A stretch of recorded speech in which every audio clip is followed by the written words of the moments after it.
أشهد أن لا إله إلا الله وحده لا شريك له وأشهد أن محمدا عبده ورسوله أما بعد فأعوذ بالله من الشيطان الرجيم بسم الله الرحمن الرحيم الحمد لله رب العالمين الرحمن الرحيم مالك يوم الدين إياك نعبد وإياك نستعين اهدنا الصراط المستقيم صراط الذين أنعمت عليهم غير المغضوب عليهم ولا الضالين.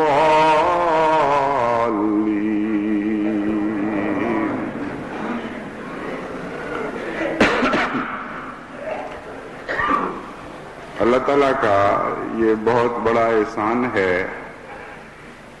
کہ اس نے اس زمانے میں حضرت اقدس مسیح موعود علیہ الصلاۃ والسلام کو ایک ایسی جماعت عطا فرمائی جو مادہ پرستی کے ماحول سے بے نیاز، دین کی طرف توجہ دینے والی اور دین کو دنیا پر مقدم رکھنے والی جماعت ہے۔ دنیا میں جتنی بھی جماعتیں تنظیم کی صورت میں کام کر رہی ہیں، ان میں اس پہلو سے یہ جماعت بالکل منفرد ہے کہ اس کا ہر کام محض للہ ہوتا ہے اور کام کروانے کی قوت ہر دل سے پھوٹتی ہے، باہر سے نہیں آتی، اور طوعی طور پر وہ بہترین نظام ہے جو تمام دنیا کے سامنے ایک نمونے کے طور پر پیش کیا گیا ہے۔ ان نیک باتوں میں سے جو حضرت اقدس مسیح موعود علیہ الصلوۃ والسلام کی دعاؤں اور توجہ اور تربیت کی برکت سے جماعت کو حاصل ہوئی، ایک یہ ہے کہ نصیحت کا بہت جلد اثر ظاہر ہوتا ہے، اور قرآن کریم کی اس آیت کی صداقت دل میں گھر کر جاتی ہے، فذکر فإن نفعت الذکریٰ، کہ تو نصیحت کر اور کرتا چلا جا۔ یہ اللہ تعالیٰ کا وعدہ ہے کہ وہ تیری نصیحت کو بیکار نہیں جانے دے گا، یقیناً نصیحت فائدہ پہنچائے گی۔ اس پہلو سے میں نے دیکھا ہے کہ بعض باتوں کی طرف جب توجہ دلائی گئی تو خدا تعالیٰ کے فضل کے ساتھ جماعت احمدیہ نے بڑی جلدی ان امور کی طرف توجہ شروع فرما دی۔ چندوں کو صحیح کرنے اور شرع کے مطابق دینے کے لیے کہا گیا۔ تمام دنیا سے بکثرت ایسی اطلاعیں مل رہی ہیں کہ بعض جگہ خدا تعالیٰ کے فضل کے ساتھ دگنا تگنا چوگنا بھی چندہ کر دیا گیا، اور لکھنے والوں نے بڑی معذرت اور شرمندگی کے ساتھ لکھا کہ ہمیں پہلے خیال ہی نہیں تھا، لیکن اب ہم نے اتنے گنا بڑھا کر چندہ دینا شروع کیا ہے، اور مغفرت کے لیے دعا کی درخواستیں بھی کی۔ اب اس جماعت کی تو کوئی مثال نہیں ہے دنیا میں، ہر نصیحت جو کی جاتی ہے اس پر عمل کرنے والے اس کثرت کے ساتھ آگے آتے ہیں کہ اللہ تعالیٰ کی حمد کے ساتھ دل بھر جاتا ہے۔ ایک اہل رضا کو میں نے نصیحت کی تھی کہ جلسہ سالانہ آ رہا ہے، اس کی تیاری کریں، اپنے گھروں کو صاف کریں، اپنی گلیوں کو صاف کریں۔ چنانچہ خدا تعالیٰ کے فضل سے اس کا بھی بہت ہی اچھا اثر ظاہر ہوا ہے۔ تمام رضا میں خدام کیا اور انصار کیا بڑی محنت اور توجہ کے ساتھ گندگیوں کو صاف کر رہے ہیں اور کوشش کر رہے ہیں کہ مہمانوں کو کسی قسم کی کسی نوع کی تکلیف نہ پہنچے۔ پھر گزشتہ سے پیوستہ جمعہ یہ توجہ دلائی گئی تھی کہ جمعے کی حاضری کی طرف خصوصی توجہ دیں، کیونکہ رضا کی آبادی کے لحاظ سے یہ محسوس ہو رہا تھا اس کثرت سے جمعہ پڑھنے والے نہیں آتے جتنے آنے چاہیے۔ چنانچہ پچھلے جمعے بھی میں نے محسوس کیا کہ خدا کے فضل سے اس تحریک کا نمایاں اثر ظاہر ہوا، اور آج بھی میری آنکھ دیکھ رہی ہے کہ اللہ تعالیٰ کے فضل اور اس کے احسان کے ساتھ سننے والے کانوں نے اس بات کو سنا اور عمل کرنے والے دلوں نے ان کو عمل پر مجبور کر دیا۔ چنانچہ آج مسجد کی رونق خدا تعالیٰ کے فضل سے اس جمعے کی نسبت بہت بہتر ہے جس میں میں نے یہ توجہ دلائی تھی۔ تو اللہ تعالیٰ کی جتنی بھی حمد کی جائے کم ہے، جتنا بھی شکر ادا کیا جائے کم ہے۔ ہمارے پاس تو سوائے اخلاص کے، دولت کے اور کچھ بھی نہیں، اور دلوں میں جو اپنے اندر سے ایک قوت پیدا ہوتی ہے اس کے سوا کام چلانے کے لیے اور کوئی قوت نہیں، اور یہ دونوں چیزیں دعا کی برکت سے بڑھتی ہیں اور نشو و نما پاتی ہیں۔ اللہ تعالیٰ سلسلہ عالی احمدیہ کو اسی طرح زندہ اور پائندہ رکھے اور دلوں کو خلوص اور اس اندرونی قوت سے بھر دے جس کے نتیجے میں دین کے کام چلا کرتے ہیں۔ اب ایک چند چھوٹی باتیں، چھوٹی تو نہیں کہنا چاہیے کیونکہ حقیقت میں وہ بہت بڑی باتیں ہیں، لیکن مطلب یہ ہے کہ سادہ سی باتیں میں آپ کے سامنے رکھنا چاہتا ہوں۔ چھوٹی اس لحاظ سے ہیں کہ ہر انسان ان کو اختیار کر سکتا ہے۔ اپنے مضمون کے لحاظ سے بہت ہی بڑی باتیں ہیں، لیکن عمل کے لحاظ سے نہایت آسان اور سادہ، اور ہر انسان کی دسترس کے اندر ہیں۔ کوئی ایسا مشکل کام نہیں جو کوئی کہہ سکے کہ میری طاقت سے بالا ہے۔ جلسے کے حقوق ادا کرنے کی طرف میں توجہ دلانا چاہتا ہوں۔ یہ بشری کمزوری ہوتی ہے کہ انسان ان اجتماعات کو جو نہایت اعلیٰ مقاصد کی خاطر منعقد کیے جاتے ہیں رفتہ رفتہ میلوں ٹھیلوں میں بدلنے کی کوشش کرتا ہے، اور یہ جو انسانی رجحان ہے یہ دنیا کے پردے میں ہر جگہ نظر آتا ہے۔ بہت ہی عظیم الشان اجتماعات کی بنیادیں اللہ کے عظیم الشان بندوں نے ڈالی، یعنی انبیاء نے، اور الا ماشاءاللہ دنیا کی اکثریت نے ان تمام اجتماعات کو میلوں میں اور لغو کھیلوں میں تبدیل کر دیا، اور بجائے اس کے ذکر الہی کی خاطر وہ اجتماعات ہوتے لہو لعب کے لیے وقف ہو گئے۔ یہ ایک ایسا طبی رجحان ہے جو رفتہ رفتہ جڑ پکڑتا ہے اور آہستہ آہستہ یہ بیماری آگے آنا شروع ہو جاتی ہے، اور بار بار اس کی طرف توجہ کی ضرورت ہے۔ جس طرح زمیندار جانتا ہے کہ کھیتوں کی طرف اگر وہ توجہ نہ دے تو لازماً جڑی بوٹیاں اگتی ہیں، اور بار بار ان کی تلفی کی طرف توجہ دینی پڑتی ہے۔ اسی طرح خواہ قومیں کتنی ہی زندہ ہوں، زندگی کا ایک دوسرا قانون بھی جاری ہے، یعنی مخالفانہ قوتیں بھی تو خدا تعالیٰ کے قانون کے تابع ہی عمل کرتی ہیں۔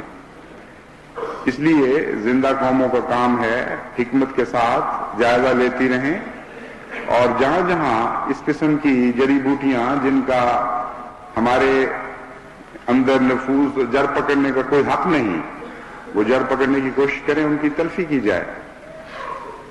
تو جلسہ سالانہ میں بھی جو حضرت مسیح موعود علیہ الصلوۃ والسلام کی بڑی گیریا اوزاری کی دعاؤں کے نتیجے میں جاری ہوا اور بہت ہی پاک اور اعلیٰ مقاصد کی خاطر جاری کیا گیا، اسی قسم کے رجحانات کا پتہ چلتا ہے۔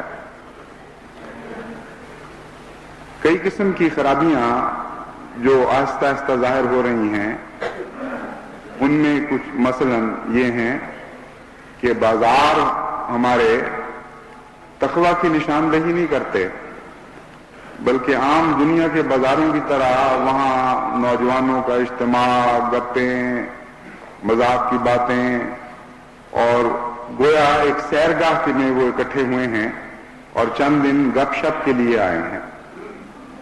یہ ٹھیک ہے، وہاں باقی ایسے شہروں کے مقابل پر اللہ تعالیٰ کے فضل کے ساتھ بڑا نمایاں فرق یہ ہے کہ بے حیائی کی باتیں ویسی نہیں ہوتی جیسی ایسے موقع پر دوسرے شہروں میں ہوتی ہیں، لیکن ہم اس پر راضی نہیں ہیں۔ اس فرق پر ہمارا منصب تو بہت بلند ہے، ہمیں کوشش یہ کرنی چاہیے کہ یہ اجتماعات جماعت احمدیہ کی روح کا مظہر بنے، ہمارے بازار ایک امتیازی شان رکھیں اس زمانے میں، اور لوگ دیکھ کر محسوس کریں کہ یہ مختلف قسم کے انسانوں کے بازار ہیں، عام شہروں کے بازار نہیں۔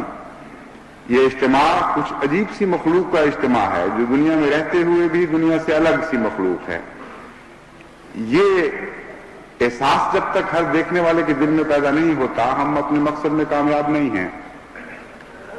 پھر یہی مجالس گھروں میں بھی لگتی ہیں، اس سے تو انکار نہیں کہ حضرت اقدس مسیح موعود علیہ الصلوۃ والسلام نے جلسے کی غرض و غایت میں ایک یہ بھی بیان فرمائی کہ مختلف ممالک اور مختلف شہروں کے بسنے والے یہاں اکٹھے ہوں اور ایک دوسرے کے ساتھ ان کے تعلقات استوار ہوں، روابط قائم ہوں، اور محبت کے ماحول میں ایک نہایت ہی وسیع سوسائٹی وجود میں آئے جو دنیا کے کونے کونے سے آنے والے لوگوں پر مشتمل ہو اور ایک نہایت ہی پاکیزہ اسلامی معاشرہ جنم لے، جس میں باہمی اخوت کی وجہ صرف اللہ تعالیٰ کی محبت ہو۔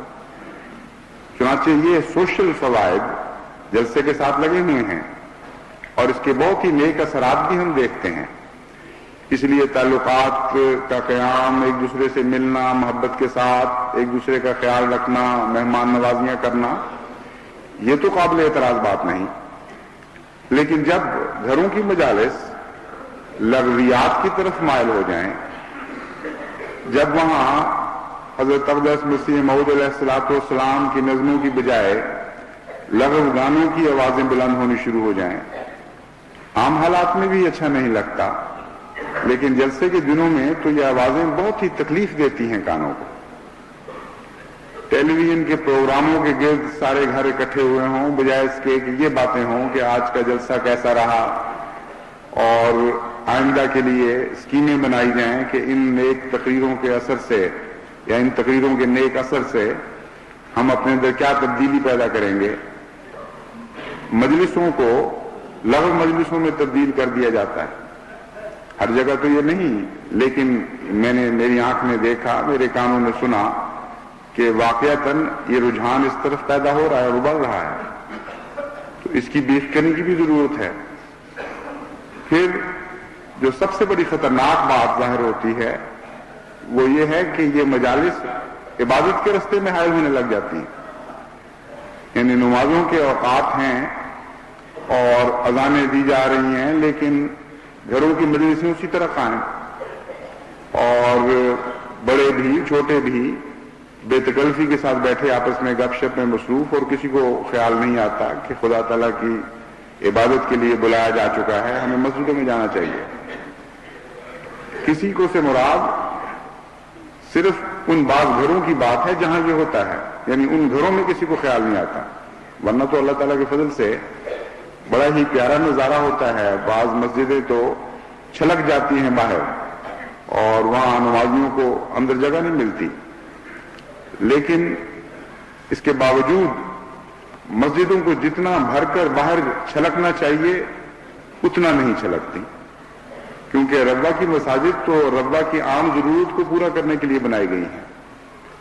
کچھ وسیع تر ہوں گی، اس میں کوئی شک نہیں، لیکن اتنی نہیں کہ سارے جلسہ سالانہ کے مہمانوں کو سمو سکیں. تو مسجد مبارک میں ایک نظارہ نظر آتا ہے کہ باہر سین تک لوگ نمازی پہنچ جاتے ہیں، سینوں سے باہر نکل جاتے ہیں. لیکن بہت سی دوسری مساجد میں نے دیکھا ہے کہ سینوں سے باہر نمازی نہیں نکلتے. حالانکہ اگر سارے نماز پڑھنے والے ہوں تو کوئی وجہ ہی نہیں ہے کہ ان مساجد کے اندر اس وقت کی ساری آبادی سما سکے. یعنی وہ آبادی مراد ہے جو مسجدوں میں جانی چاہیے، مسجدوں میں جا کر جن کو نماز پڑھنی چاہیے. اس طرف بڑی توجہ کی ضرورت ہے. جلسے کے اوقات میں بڑی قابل فکر بات یہ ہے کہ جلسہ ہو بھی رہا ہو تب بھی میلے ٹھیلے کا رجحان بعض جگہوں میں اپنی طور پر جاری رہتا ہے. حیرت ہوتی ہے کہ بڑی تکلیف اٹھا کر لوگ باہر سے آئے، بڑی بڑی دور سے خرچ کر کے سردی کی تکلیف برداشت کی، سفر کی سہولتیں برداشت کی.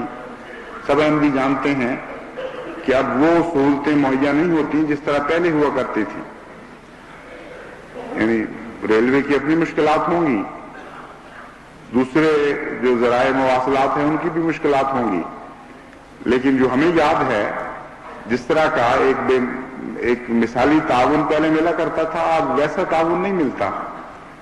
تو اس کے نتیجے میں بعض دفعہ دو راتیں بڑی مصیبت کے ساتھ ڈبوں میں ٹھوس کر لوگوں کو گزارنی پڑتی ہیں. بڑی مشکل اٹھا کر بچے بیمار روتے بلکتے بڑی بڑی مصیبتیں اٹھاتے ہیں بیچارے آنے والے. تو یہ سب کچھ کرنے کے بعد یہاں آ کر بازاروں کی رونق بن جائیں، بجائے اس کے کہ جلسے میں حاضر ہوں اور اس سے استفادہ کریں. یہ تو بڑا گھاٹے کا سودا ہے. تو اس کی طرف بھی توجہ کی ضرورت ہے. بازار والوں کو بھی چاہیے کہ وہ ایسے مواقع پر دکانیں بند کر دیا کریں. لیکن یہ جو غیر ذمہ داری کا رجحان ہماری قوم کے اندر پایا جاتا ہے، اس نے بڑی مصیبت ڈالی ہوئی ہے. 2-3 ریڑے والے جب دکان لگا دیتے ہیں تو دیکھا دیکھی سارے شروع کر دیتے ہیں. ہر ایک کو خوف یہ ہو جاتا ہے کہ میرا رزق نہ مارا جائے، یہ سب کچھ کما کے لے جائے گا. یہ توکل کی کمی ہے. وہ دکاندار جو خدا کی خاطر دکان بند کرتے ہیں، چاہے سارا بازار بھی کھلا ہو، ان کا رزق نہیں مارا جا سکتا. اللہ رازق ہے. اسی جمعے کے متعلق اللہ تعالیٰ فرماتا ہے یا ایھا الذین آمنوا اذا نودی للصلاۃ من یوم الجمعۃ فاسعوا الی ذکر اللہ وذروا البیع ذالکم خیر لکم ان کنتم تعلمون. کہ جب تمہیں خدا کے ذکر کے لیے بلایا جاتا ہے جمعہ کے دن تو اپنی دکانیں اپنے کاروبار بند کر دیا کرو. تم یہ سمجھتے ہوگے کہ یہ نقصان کا سودا ہے، تم گھبراؤ گے، لیکن اللہ تعالیٰ بتاتا ہے کہ ذالکم خیر لکم ان کنتم تعلمون. کاش تمہیں علم ہوتا کہ یہ تمہارے لیے بہت ہی بہتر کام ہے کہ خدا کی خاطر اپنی تجارتیں ٹھپ کر دو.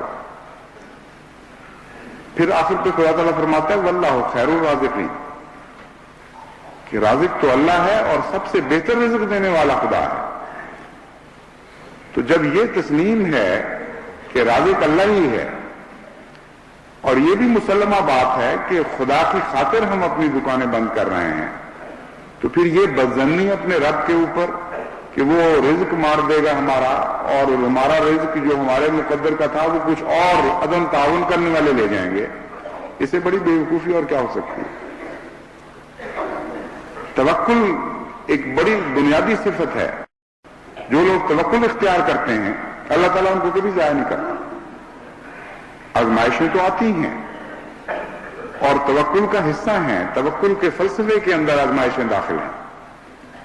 اگر توکل سے یہ مراد ہو کہ ادھر کچھ چھوڑا اور خدا پہ توکل کیا، ادھر فوراً وہ میسر آ گئی چیز، تو یہ تو ایک دنیا کا قانون بن جائے گا اور ہر دنیا دار بھی اس توکل کی طرف دوڑے گا. اس لیے اللہ کے بندوں کو دوسرے بندوں سے ممتاز کرنے کے لیے توکل میں کچھ اخفاء بھی ہوتے ہیں، کچھ پردے بھی ہوتے ہیں، کچھ آزمائشیں بھی ہوتی ہیں، لیکن انجام کار توکل والے کبھی دوسروں کی نسبت پیچھے نہیں رہا کرتے، ہر بات میں آگے بڑھ جاتے ہیں۔ لیکن جیسا کہ میں نے بیان کیا ہے، بڑے بڑے توکل کرنے والوں کے لیے بھی خدا نے بڑے بڑے امتحان رکھے ہوتے ہیں۔ تذکرۃ الاولیاء میں ایک ایسے ہی توکل کرنے والے کا ذکر ہے۔ ایک بزرگ دنیا کو تج کے ایک غار میں جا کے پناہ گزین ہو گئے عبادت کے لیے، اور ان کا توکل یہ تھا کہ انہوں نے فیصلہ کیا کہ میں چاہے بھوک کتنا ہی مجھے ستائے، اس جگہ کو چھوڑ کر باہر دنیا کے سامنے روٹی مانگنے کے لیے نہیں نکلوں گا، جو کچھ مانگنا ہوگا اسی غار میں اپنے رب سے مانگوں گا۔ چنانچہ اللہ تعالیٰ نے ایسا انتظام کر دیا کہ جوق در جوق لوگ وہاں حاضر ہونے لگے، ہر قسم کی نعمتیں اسی غار میں پہنچنے لگیں، اور اس بزرگ نے توکل کا بہت پھل کھایا، اللہ تعالیٰ کی نعمتوں کو نازل ہوتے دیکھا اور عبادتوں میں اور ترقی کی، یہاں تک کہ آزمائش کرنے والے نے آزمائش کا وقت بھی ان پر لا کھڑا کیا۔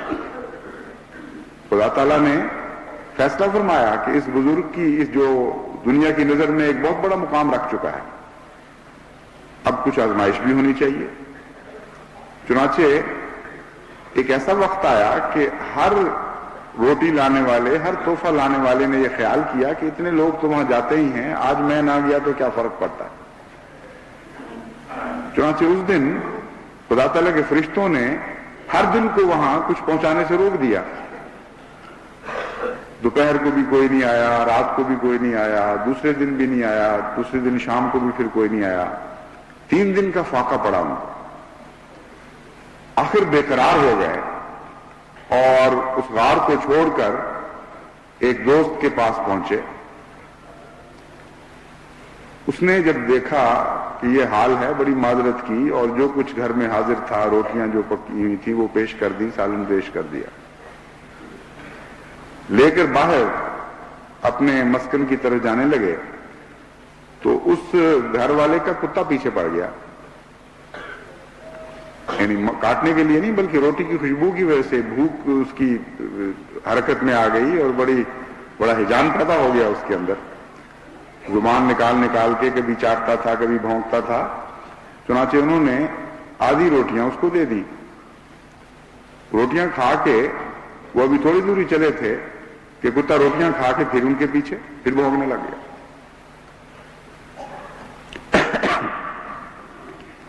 اس وقت انہوں نے، جس طرح انسان کتے سے باتیں کرتا ہے، یہ مطلب تو نہیں ہوتا کہ کتا سمجھتا ہے، لیکن پھر بھی آدمی باتیں کرتا رہتا ہے جانوروں سے، تو انہوں نے کہا تو بڑا حریص جانور ہے، تیرے مالک سے جو کچھ میں نے لیا تھا آدھا میں نے تجھے دے دیا اور تو پھر بھی پیچھا نہیں چھوڑتا، بڑی حریص ہے اور بڑا ہی تو گندا قسم کا جانور ہے۔ اس پر کشفی حالت طاری ہوئی اور کتے نے جواب دیا کہ میں حریص ہوں کہ تو حریص ہے، میں تو کئی دن کا فاقہ کرتا ہوں، اپنے مالک کا دروازہ تو نہیں چھوڑا کرتا، ابھی بھی اپنے مالک کی روٹیوں کی خاطر ہی تیرے ساتھ لگا ہوں، تو گھر سے نہیں لے کے آیا تھا، لیکن تو عجیب ہے کہ تیرے مالک نے تجھ پر اتنے احسان کیے، 3 دن کا فاقہ برداشت نہیں کر سکا اور میرے مالک کے دروازے پہ آ گیا۔ یہ کشفی حالت دور ہوئی تو ساری روٹیاں وہاں پھینک دی، بے اختیار روتے چلاتے گریہ ازاری کرتے ہوئے اپنی غار کی طرف واپس آئے، اے اللہ تو مجھے معاف فرما، میں اس کتے سے بھی زیادہ ذلیل نکلا۔ وہاں پہنچے تو ایک ہجوم خلائق کھڑا تھا، انتظار کر رہا تھا، پریشان تھا کہ یہ کہاں چلے گئے، اور دنیا جہان کی نعمتیں لے کر وہ حاضر ہوا تو توکل کرنے والے کو خدا ضائع نہیں کیا کرتا، لیکن توکل کرنے والے کے امتحان بھی آتے ہیں۔ اگر آپ امتحانوں میں ثابت قدم رہیں تو ممکن نہیں ہے کہ کبھی دنیا میں کوئی توکل کرنے والا ضائع کر دیا جائے۔ بس یہ چھوٹی چھوٹی تجارتوں کی خاطر، یہ 1-2 دن کے چند گھنٹوں کے رزق کے خوف سے اگر آپ دکانیں جاری رکھیں گے تو یہ تو توکل تو درکنار، یہ تو بہت ہی گری ہوئی بات ہوگی۔ اتنی دور سے لوگ جلسے کی خاطر آتے ہیں، لیکن آپ کی دکانیں ان کو اپنی طرف بلاتی ہیں اور ان کے ایمان کے لیے ٹھوکر کا موجب بنتی ہیں، ان کے لیے آزمائش پیدا کر دیتی ہیں۔ چنانچہ پھر ایک آتا ہے، دو آتے ہیں، رفتہ رفتہ ایک جلسہ سالانہ میں ہجوم ہوتا ہے اور ایک بازاروں میں اکٹھا ہو جاتا ہے۔ پھر نماز کے اوقات میں دکانیں بند نہیں ہوتی، حالانکہ ہم عبادت کی خاطر پیدا کیے گئے ہیں، عبادت کے لیے ہی یہ سارا کاروبار چل رہا ہے۔ یہ کارخانہ ہے کیا؟ اسی لیے نا کہ دنیا کو اللہ تعالیٰ کی عبادت کا مزہ بتائیں، ان کو آشنا کریں عبادت کی لذتوں سے، اور رفتہ رفتہ ساری مخلوق اپنے رب کی عبادت کرنے لگے۔ یہ ہے مقصد جلسہ سالانہ کا۔ تو اس مقصد کے خلاف عین اس موقع پر حرکت ہو رہی ہو جبکہ یہ مقصد اپنے عروج کو پہنچا ہوا نظر آتا ہے۔ ایک بہت ہی قریب المنظر شکل ہے۔ بس عبادت اور جلسے کی حاضری خدا کی خاطر، اور خدا کی خاطر ان دنوں میں رزق کی پرواہ نہ کرنا، یہ تین چیزیں ہیں جن کی میں نصیحت کرتا ہوں۔ اللہ تعالیٰ ہمیں توفیق عطا فرمائے اس عظیم الشان جلسے کے نہایت ہی پاکیزہ اور بلند اور عظیم الشان مقاصد کو ہمیشہ زندہ رکھیں۔ اپنی تمنائیں کچلی جاتی ہیں تو کچلی جائیں، اپنے مفادات مرتے ہیں تو مرنے دیں، ان کی پرواہ نہ کریں۔ اس جلسے کے مفادات پر کو اپنے مفادات پر ترجیح دیں، پھر دیکھیں کہ اللہ آپ پر کس طرح مہربان ہوتا ہے۔ اتنا مہربان خدا ہے، اتنا رحم کرنے والا، اتنا کرم کرنے والا ہے کہ کوئی تھوڑا سا بھی اس کی راہ میں خرچ کرتا ہے یا تکلیف اٹھاتا ہے تو اسی کو نہیں، بعض دفعہ اس کی پشتوں تک کو آرام پہنچاتا ہے خدا تعالیٰ۔ ایسے خدا سے منہ موڑنا، بے وفائی کرنا، توکل میں کمی کرنا سوائے اپنے نقصان کے اور کچھ نہیں ہے۔ بیرونی جماعتوں کو بھی چاہیے کہ وہ آنے والوں کو پہلے سے سمجھائیں اور اپنے طور پر بھی انتظام کریں کہ کسی ضلع سے، کسی بڑے شہر سے آنے والے جلسے کی برکتوں سے غافل اور محروم نہ رہیں اور عبادتوں سے غافل اور محروم نہ رہیں۔ بعض لوگ بعض اچھے مقرر کی تقریر کی خاطر وہاں پہنچ جاتے ہیں اور انہوں نے باقاعدہ نشان لگائے ہوتے ہیں کہ فلاں تقریر میں بیٹھنا ہے اور فلاں میں نہیں بیٹھنا، کیونکہ فلاں مولوی صاحب بہت تقریر کرتے ہیں اور فلاں مولوی صاحب دلچسپ تقریر کرتے ہیں۔ حالانکہ یہ بہت ہی ایک ناقص العقل آدمی کا فیصلہ ہے۔ حقیقت یہ ہے کہ اس میں دو پہلو ہیں جو پیش نظر رہنے چاہیے۔ اول یہ کہ خدا کی رضا کی خاطر اگر آپ بیٹھتے ہیں، خواہ بور بھی ہو رہے ہوں، تو اللہ تعالیٰ کی رضا جو آپ کو مل رہی ہوتی ہے اس سے بہتر اور کیا چیز حاصل ہو سکتی ہے؟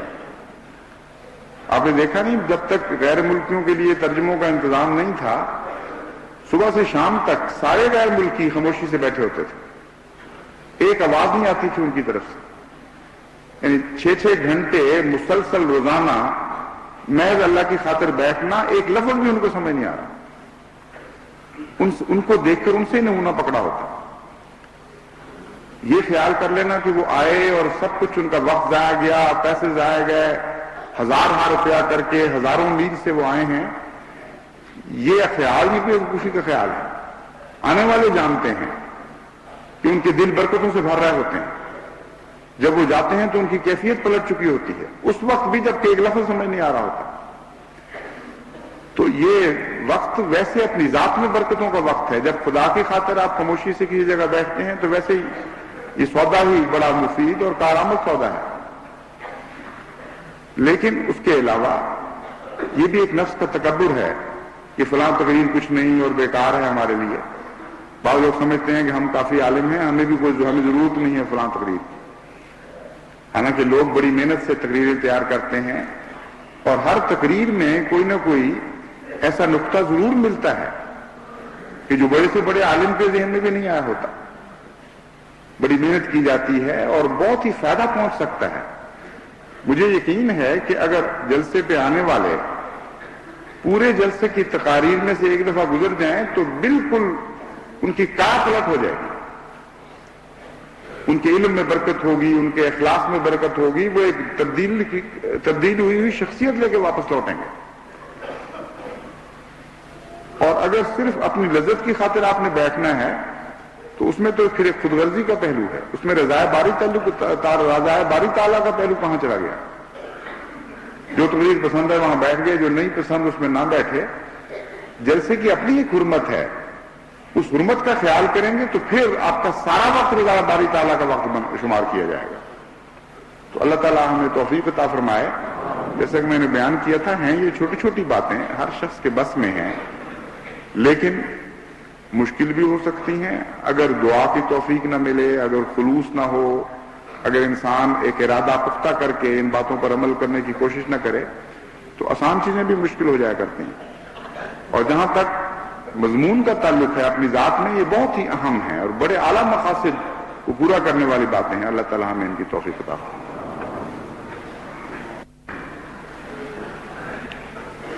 الحمدللہ نحمدہ ونستعینہ ونستغفرہ ونؤمن بہ ونتوکل علیہ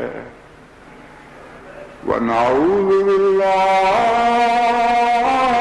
من شرور انفسنا ومن سیئات اعمالنا ومن يهده الله فلا مضل له ومن يضلله فلا هادي له ونشهد أن لا إله إلا الله وحده لا شريك له ونشهد أن محمدا عبده ورسوله عباد الله رحمكم الله إن الله يأمر بالعدل والإحسان وإيتاء ذي القربى وينهى عن الفحشاء والمنكر والبغي يعظكم لعلكم تذكرون اذكروا الله يذكركم وادعوه يستجب لكم ولذكر الله أكبر